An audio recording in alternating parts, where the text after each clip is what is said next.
如果你的公司還在跟你談什麼5年規劃，如果你的老板還在天天盯着所謂的投入產出比跟你要報表，或者你覺得學會了寫代碼就捧上了金飯碗，那麼今天這個視頻你必須看完，因為你可能正站在懸崖邊上，還以為自己在爬山。就在前2天，美國時間2月3號晚上，發生了一件非常有意思的事。這場對話沒有發生在那種正兒八經的發布會上，也沒有哪怕一張 PPT。主角是誰？剛從中國飛回美國，時差都沒倒過來，甚至有點喝高了的 AI 教父，回答 CEO 黃仁勳。坐在他對面的是思科的老大查克·羅賓斯。這本來應該是一場那種特別無聊、特別官方的科技对談，也就是2個大佬互相吹捧一下，說點場面話。但是那天晚上不一樣，也許是因為剛結束長途飛行太累了，也許是因為思科的老大羅賓斯確實給他灌了不少酒，按照羅賓斯的說法，那是5杯酒後的狀態。黃仁勳，這個現在可以說是地球上最有權勢的科技掌門人，在這場對話裡可以說是徹底放飛了自我。他嗓音沙啞，帶着幾分醉意，但是說出來的話像刀子一樣锋利。借着酒勁，他把程序員的飯碗砸了，把管理學的教条撕了，甚至指着台下所有世界级巨头的鼻子說：“你們現在的活法都錯了。”今天我就把这場長達幾十分鐘的酒後坦白局給你揉碎了，掰開了講。哪怕你是個賣煎餅果子的，聽懂了這套邏輯，你都能比那些坐在寫字樓裡的白領更早看清未來。首先，黃仁勳拋出的第一個炸彈，就是衝着現在的高薪貴族程序員去的。過去20年，如果你問普通家庭的孩子怎麼才能跨越階層，怎麼才能年薪100萬，所有人都會告訴你，去學計算機，去寫代碼。但是那天晚上，黃仁勳極其不屑地說了這麼一句話，他說：“編程，那只是打字而已，打字已經不值錢了。”這句話聽着是不是很刺耳？很多做技術的聽了可能想跳起來罵娘，但這恰恰就是最殘酷的現實。黃仁勳的意思非常直接，在這個 AI 時代，寫代碼這種行為正在變得極度平庸化。以前我們覺得編程難，是因為我們要學習計算機的語言，我們要學 C++， 要學 Java， 要懂那些複雜的語法邏輯。這就像是你為了跟一個外國人交流，你必須苦哈哈地學了10年外語。但是現在變了，現在的計算模式正在從顯示編程變成隱式編程。什麼叫顯示？就是你一步一步告訴電腦怎麼做。什麼叫隱式？就是你直接告訴電腦我想要什麼。黃仁勳說，以後你只需要對計算機說出你的意圖，計算機會自己去寫代碼，自己去解決問題。所以在這場變革裡，那些只會對着屏幕敲代碼卻不懂業務邏輯、不懂客戶需求的技術人員，哪怕你是名牌大學畢業的高材生，在黃仁勳眼裡，你充其量就是個熟練的打字員。而打字員是這個世界上最容易被替代的工種。這給我們的啟示是什麼？如果你現在還想靠掌握一門工具來吃一輩子，趁早醒醒。在這個時代，工具的使用門檻正在無限趨近於0。真正值錢的，不再是你手裡拿的是錘子還是電鑽，而是你知道這面牆該在哪裡打洞。這就是黃仁勳那天晚上給所有技術人員上的第一課。不要迷戀技術本身，要迷戀解決問題的能力。技術只是手段，而在 AI 面前，這種手段已經變得廉價的像空氣一樣。砸完了程序員的飯碗，黃仁勳緊接着又給了在座的那些大企業老闆們一記響亮的耳光。思科的羅賓斯問了他一個非常經典的問題，也是所有老闆最愛問的問題：企業搞 AI， 第一步該幹嘛？怎麼算回報率？ ROI。 這問題聽着太正常了，對吧？做生意嘛，不談回報談什麼？但黃仁勳的回答簡直是把 MBA 教科書按在地上摩擦。他直截了當地說，我從來不先談回報率，如果你在創新初期就拿個 Excel 表格算來算去，那你就是在自殺。為什麼？因為在技術爆發的黎明期，所謂的價值是算不出來的。你去問哥倫布，你出海能帶回多少黃金？他算不出來。但他只要發現了新大陸，那個價值是無限的。黃仁勳舉了輝達自己的例子，他說在輝達內部，現在的 AI 項目多到什麼程度？多到幾乎失控。請注意這2個字，失控。對於絕大多數管理者來說，失控就是噩夢。老闆們恨不得連員工上廁所的時間都精確掌控。但黃仁勳說，這種失控棒極了。他甚至說了一句非常具有哲學意味的話，他說，創新從來都不是在掌控之中的。如果你作為一個老闆想掌控創新的每一個環節，那麼第一，你應該去看看心理醫生，治治你的控制欲。第二，那只是你的一種錯覺，你根本掌控不了。這套邏輯，他把它叫做像帶孩子一樣帶團隊。你想想，你在家裡帶孩子，孩子說，爸爸，我想學畫畫。你會先拿個計算器算一下，學畫畫以後能不能當畫家？能不能把學費掙回來？如果算不回來，就不讓學嗎？你不會。你會說，好啊，去試試。但是在公司裡，員工說我想是個新方向，老闆的第一反應往往是先給我寫個 PPT， 證明這是能賺錢。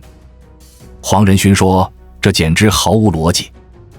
在輝達，他的原則是先同意，再問為什麼。當團隊想嘗試一個新的 AI 工具，不管是 Anthropic、Codex 還是谷歌的 Gemini， 黃仁勳的第一反應永遠是 Yes。讓他們去玩，讓他們去試，甚至讓他們去犯錯。這叫什麼？這叫讓百花齊放。只有經歷了這個混亂的、失控的、百花齊放的階段，你才能在這個亂糟糟的花園裡發現哪一朵花是真正的金礦。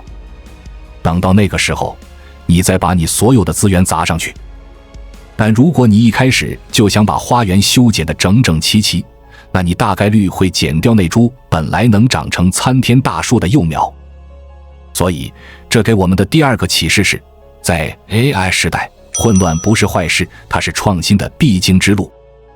無論是做公司還是做個人發展，不要太早給自己設限，不要太早追求所謂的確定性。安全的試錯遠比完美的計劃更重要。聊完了人，聊完了管理，黃仁勳借着酒劲開始聊更底層的邏輯，速度。大家都知道摩爾定律，就是芯片性能每18個月翻一番。這也是過去幾十年科技行業的金科玉律。但在黃仁勳眼裡，這個速度太慢了，慢得像蝸牛在爬。他給出了一個極其震撼的數據，在過去的10年裡，算力不是提升了100倍，而是提升了100萬倍。這意味着什麼？意味着我們已經进入了一個算力豐盈的時代。這裡黃仁勳提出了一個非常顛覆性的思維模型，我希望屏幕前的你一定要拿小本本記下來。這個思維模型叫無限快與零重力。他問了台下一個問題：如果去紐約只需要1秒鐘，你會做什麼不同的事？如果過去需要做1年的事情，現在只要一瞬間就能完成，你的商業模式会变成什麼樣？很多人從來沒想過這個問題。我們習慣了受限制，我們習慣了因為算力不夠，所以要把問題拆小了解決，因為人手不夠，所以要排期。但黃仁勳說，現在的 AI 給了你一種超能力。面對那些極其複雜的問題，比如擁有幾萬億個節點的網絡分析，以前的做法是分而治之，一點一點啃。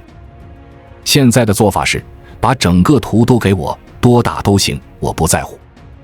為什麼？因為在這個維度裡，重力消失了，阻力消失了。他警告在座的所有巨頭，現在你需要用技術富足的假設去重新思考你遇到的每一个難題。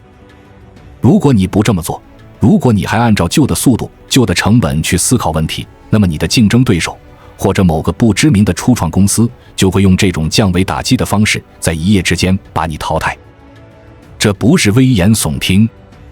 當別人開着法拉利甚至坐着火箭的時候，你哪怕把馬車趕得再快，你也只有吃灰的份。朋友們，講到這兒，其實只是黃仁勳那天晚上酒後箴言的開胃菜。真正核心的關於怎麼賺錢，怎麼把公司變成印鈔機的邏輯，也就是他提到的 AI 工廠和數字勞動力的概念，那才是真正的重头戏。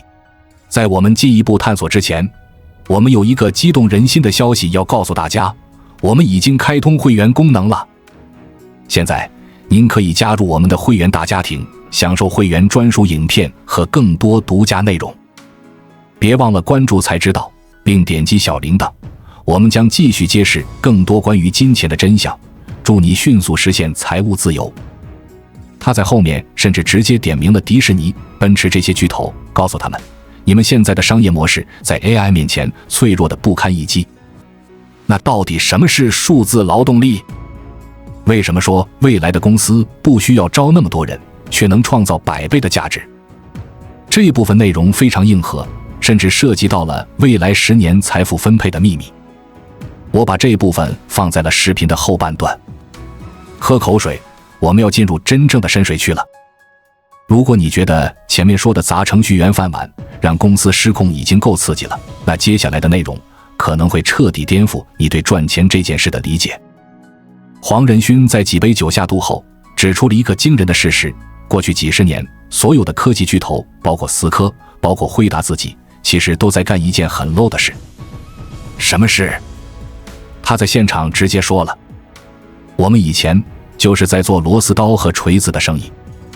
聽懂了嗎？不管是你用的 Word、Excel， 還是那些昂貴的服務器、路由器，本質上都是工具。工具是什麼？工具是死的。工具只有被人拿在手裡才有價值。但是 AI 的出現徹底改變了這個遊戲規則。黃仁勳說，人類歷史上第一次，我們要從製造工具變成創造勞動力。這句話太重了。什麼叫創造勞動力？舉個最簡單的例子，自動駕駛汽車。以前的車是一堆鐵皮加上4個輪子，它是一個交通工具，你買回去得自己開。但現在的自動駕駛車，它不僅僅是一輛車，它是一輛車加一個永遠不困、永遠不喝酒的司機。這個數字司機就是黃仁勳口中的數字勞動力，它的價值遠遠超過了那輛車本身。你買特斯拉的 FSD， 買的不是軟件，買的是這一份勞動力。同樣的邏輯，以前你買一套客服軟件，那是工具，你得雇人去操作它。現在你買一套 AI 客服系統，它是勞動力，它自己就能接電話、處理投訴、安撫客戶，而且它不需要五險一金，不需要睡覺，更不會因為失戀了心情不好罵客戶。這就是黃仁勳那天晚上強調的 AI 工廠的真正含義。很多人以為 AI 工廠就是一堆服務器在那嗡嗡響。錯。AI 工廠是一個源源不斷產出數字員工的新型製造中心。這種勞動力可以是數字司機，可以是數字醫生，可以是數字設計師。這個轉變意味着什麼？意味着科技公司不再是輔助部門了，科技公司直接變成了生產力部門。如果你是老闆，你現在的任務不是去想怎麼買更好的電腦給員工用，而是去想我能不能直接造一個數字員工，把這部分活全幹了。這時候也許你會問，就算我不做工具了，我做數字員工又能怎麼樣？市場有那麼大嗎？黃仁勳那天晚上給現場所有的 CEO 算了一筆賬，這筆賬算得讓人頭皮發麻。他說，全球的 IT 產業規模，也就是賣電腦、賣軟件、賣服務的錢，加起來大概是1萬億美元。但是全球的經濟總量是多少？是100萬億美元。看懂這個差距了嗎？過去幾十年，科技公司都在這1萬億美元的池子裡通過內捲來搶飯吃。但是現在 AI 帶來的機會，不是去瓜分這1萬億，而是去滲透，去重塑那剩下的99萬億實體經濟。這才是真正的星辰大海。黄仁勳非常犀利地指出，我相信迪士尼寧願成為 Netflix， 梅赛德斯寧願成為特斯拉，沃爾瑪寧願成為亞馬遜。為什麼？因為 Netflix、特斯拉、亞馬遜，他們不僅僅是流媒體、汽車或者超市，他們本質上是技術公司。他在提醒在座的所有人，每一個行業都有機會通過注入這種數字勞動力，把自己重塑為一家技術公司。比如，以前你開一家物流公司，你需要雇幾千個調度員，這是重資產的人力生意。現在，如果你用 AI 做調度，你其實就是一家擁有龐大數字調度員的技術公司。你的編輯成本會無限降低，而你的效率會無限提升。這就是那99萬億市場的玩法。黃仁勳的意思很明確，別再盯着那點可憐的 IT 預算了。只要你敢用 AI 去重做你的業務，你就能把手伸進那100萬億的實體經濟大蛋糕裡。如果你不去搶，你的競爭對手一定會去。當他們用數字勞動力把成本降到原本的1/10時，你拿什麼跟人家打？拿情懷嗎？講到這裡，黃仁勳把話題引向了更深的一層，物理 AI。這一部分可能有點燒腦，但我盡量用大白話給你講清楚。現在的 ChatGPT 雖然很厲害，但它有個毛病，它有時候會一本正經的胡說八道。為什麼？因為他學的是概率，是語言的統計學。他不知道什麼是真理，他只知道哪個詞接在哪個詞後面概率最大。但在物理世界裡，這行不通。黃仁勳舉了個例子，你不能讓 AI 去猜牛頓第二定律 F 等於冒。如果你問 AI 力等於什麼，他不能給你回答，大概可能也許是质量乘以加速度吧。不，就是等於冒，這是絕對的，這是死理。所以下一代的 AI， 也就是黃仁勳最看重的方向，叫物理 AI。這種 AI 不僅能寫詩畫畫，它還能理解物理世界的因果關係。他知道，如果我推倒這個杯子，杯子會掉下去摔碎，水會流出來。他知道，如果這個零件裝反了，機器就會卡死。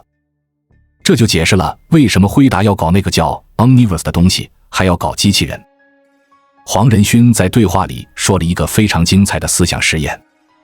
他說，如果你是一個全能的機器人，你要擰一顆螺絲，你會自己發明一把螺絲刀嗎？還是直接拿旁邊現成的螺絲刀？答案當然是拿现成的。所以未来的 AI 不是要什麼都自己從頭學，而是要學會使用人類已經創造出來的精準的工具，讓 AI 去調用那些確定性的物理法則，讓 AI 去使用那些精準的工業軟件。這樣我們就得到了一個既有創造力又懂物理定律，還不會犯低級錯誤的超級工程師。這才是工業革命級別的變革。它不再是讓你寫個郵件快一點，而是能真正幫你在工廠裡造汽車，在實驗室裡研發新藥，在工地上蓋房子。這種結合了數字大腦和物理常識的 AI， 才是真正能幹掉藍領工人的力量。講完了宏大的願景，黃仁勳突然把話鋒一轉，談到了一個非常現實，甚至有點私密的話題：數據主權。現在很多公司用 AI 都是直接調用的公有雲接口，比如 OpenAI 的 API。哪怕是大公司也覺得這樣省事便宜。但黃仁勳給出了一個完全相反的建議。這個建議就像他教孩子怎麼生活一樣樸實，但極其深刻。他說，別只用 Uber， 你要自己學會換機油，你要自己造一台車。針對企業是不是該完全依賴雲端 AI， 他的態度非常堅決，不行，你必須擁有自己的 AI。 為什麼？因為對於一家公司來說，最值錢的東西不是那些標準化的答案。如果你問 ChatGPT 地球是圓的嗎？他回答是。這個答案一文不值，因為誰都知道，真正值錢的是你的問題。黃仁勳在酒後吐露了心聲：我不放心把輝達的所有對話都放在雲端，因為對我來說，核心知識產權不是答案，而是我的提問。這一段簡直是醍醐灌頂。想想看，如果你是一家頂級的製藥公司，你在研究一種新藥，你向 AI 提問的方向，你關注的靶點，你排除的錯誤選項，這些提問本身就暴露了你的戰略意圖。如果這些數據都在雲端，哪怕對方承諾不看，你也等於把公司的靈魂交出去了。我的提問才是我最有價值的 IP。我在思考什麼？我的提問反映了這一點。答案是廉價的。如果我知道該問什麼，我就鎖定了重點。所以，黃仁勳的建議是，在這個 AI 時代，你必須要有主權意識。那些涉及戰略思考、涉及核心機密的對話，必須在你自己控制的本地環境中進行。你要在公司內部養自己的 AI， 讓這個 AI 聽你們的會議，看你們的文檔，學習你們的決策邏輯。久而久之，這個 AI 就變成了公司的一個超級大腦，它沉澱了這家公司所有的智慧和經驗。這才是未來的公司資產，不是廠房，不是設備，甚至不是現在的員工，因為員工會離職，而是那個被你們餵養長大的，懂你們公司一切秘密的私有 AI。這才是真正的護城河。黃仁勳不僅僅是在教我們怎麼用工具，他是在教我們怎麼構建未來的生存壁壘。但是這還不是全部。在對話的最後，黃仁勳還提到了一個更本質的变化：隱式編程。這個變化將徹底決定未來普通人的命運。如果你不是技術專家，你也不懂代碼，你在這個 AI 時代還有機會嗎？黃仁勳給出的答案是，你的機會比那些技術專家更大。為什麼？為什麼說不懂技術反而成了優勢？這是黃仁勳酒後箴言的最後一塊拼圖，也是給所有普通人的一劑強心針。黃仁勳那天晚上，也就是喝到第5杯酒的時候，說了一個詞：隱式編程 （implicit programming）。這4個字聽起來很學術，但它的意思是革命性的。回顧過去的60年，從最早的穿孔卡片到後來的 C 語言 Java、Python， 我們人類跟計算機交流的方式一直都是顯示的。什麼意思？就是你要像教一個傻子一樣，一步一步極其精確地告訴他，先抬左腳，再抬右腳，邁步，遇到石頭停下。哪怕錯了一個標點符號，計算機就會直接報錯罷工。這就導致了一個巨大的門檻，只有學過計算机語言的人才有資格指揮計算機。但是黃仁勳說，這一切結束了。現在的 AI， 也就是 ChatGPT 這種大模型，把這個邏輯徹底顛覆了。現在的編程是隱式的，你不再需要告訴他怎麼抬腳，你只需要告訴他，我要去超市買瓶醬油。計算機自己會去規劃路線，自己去躲避障礙，自己去完成任務。這就引出了黃仁勳那天晚上最狠的一句話：寫代碼其實就是打字而已。而在今天，打字已經變得極其平庸。朋友們，這一刻，歷史的權力發生了轉移。以前，懂代碼的人掌握權力，因為他們是唯一能跟機器对話的翻譯官。現在，翻譯官失業了，因為機器學會了聽人話。這意味着什麼？意味着技術能力的門檻被 AI 一腳踩到了地板上。那麼，如果寫代碼不值錢了，什麼值錢？黃仁勳指着台下的思科高管們，非常激動地說：“這正是你們的機會。”剛畢業的計算機高材生代碼寫得很溜，但他們根本不知道客戶想要什麼。他們不懂業務，不懂痛點，不懂人性。但是你們懂。這就是未來的核心競爭力，領域專長 （Domain Expertise）。舉個例子，如果你是一個做了20年的資深會計，以前你想做個自動化報表軟件，你得求着程序員給你寫，還得花幾個月跟他們解釋什麼叫借貸平衡，最後做出來的東西可能還一堆 bug。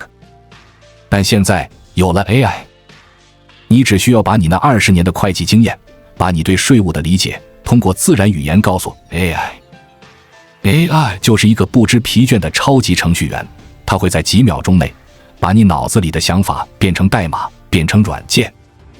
在這個過程中，你的會計知識是無價之寶，而生成代碼那個過程成本幾乎為零。聽懂了嗎？如果你是醫生，你的醫學知識是王牌；如果你是銷售，你的談判技巧是王牌；如果你是廚師，你對味道的理解是王牌。以前，你們被擋在科技的大門外，只能看着程序員吃香喝辣。現在 AI 把這扇門拆了。黃仁勳說，寫代碼的部分很簡單，讓 AI 去做就行。理解客戶、理解問題的領域專長，這才是你擁有的超級力量。這簡直就是對所有非技術人員的戰爭動員令。他告訴我們，不要去焦慮你不會寫 Python， 不要去焦慮你看不懂算法。你應該焦慮的是，你對你自己的行業到底鑽研的夠不夠深？你的行業直覺到底準不準？因為在未來 ，AI 是通用的鏟子，而只有你知道金礦埋在哪。最後，黃仁勳提到了一個很多人都沒注意到的細節，關於 human in the loop， 人在回路中。過去我們要搞自動化，總強調人在回路中，意思是機器幹活，人要在旁邊盯着，防止機器出亂子。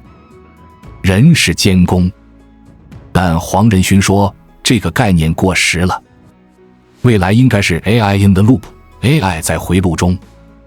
這不是文字遊戲，這是一個巨大的思維轉變。什麼叫 AI 在回路中？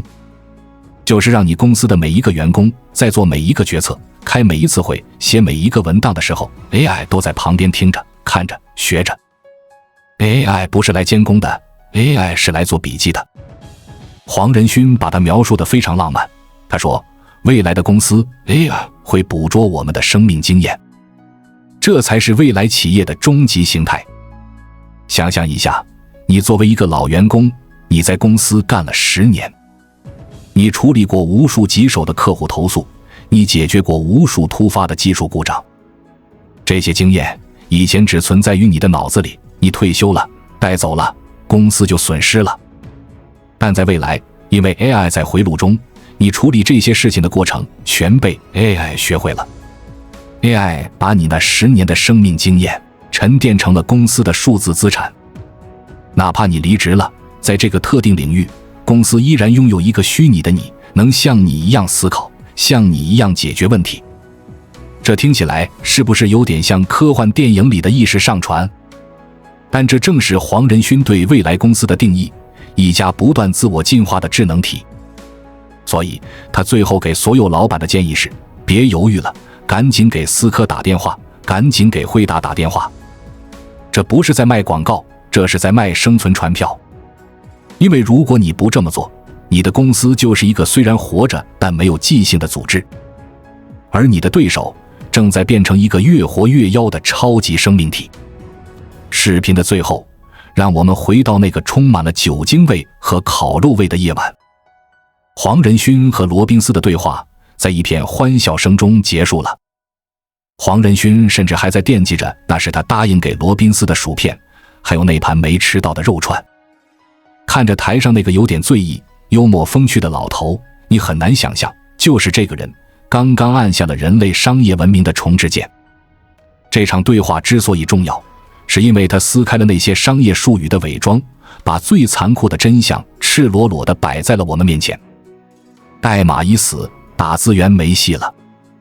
控制欲是毒藥，混亂才是階梯。